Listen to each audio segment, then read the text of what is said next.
দুটি ইনিংস খেলেছেন, ওই দুটি ইনিংস আপনার মানে কিরকম লেগেছে, কিরকম এনজয় অনেক ভালো করেছি, এনজয় করেছি লাইভ চুইং পং। আর কি বলবো আপনি যদি চুইংগাম জাকারের সাথে তুলনা করা হয় এই নিয়ে আপনি কি বলতে চান? হ্যাঁ, আমি অবশ্যই চিংগাম জাকির হওয়ার যোগ্য। আমি বলার, কিন্তু আমি শুধু উদয়। আমি আচ্ছা খেলতে আচ্ছা, পারি ওকে না। ওকে ওকে, আমরা নেক্সট যাচ্ছি। আঙ্কেল আঙ্কেল একটু পরে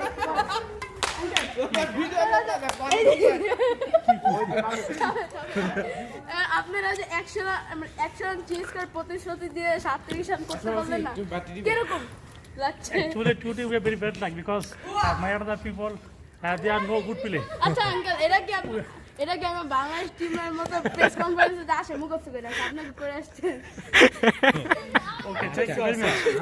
আপনাকে আমি প্রশ্ন করতে পারি? বলেন।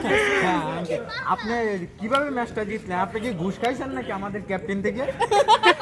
ঘুষ খাইলে তো আমি ম্যাচ না হারাই না, দিতাম। ঘুষ খাইছেন অবশ্যই। ঘুষ খাইলে আমি ম্যাচ হারাই দিতাম, আমি কেন জিতাই? না, আপনারা ঘুষ হয়েছে, আমার ম্যানে ঘুষ খাইছে, এই জন্য আপনারা জিতে যদি ঘুষ খাই জিতে তাহলে তো ঘুষ খাওয়া ভালো। ভিডিও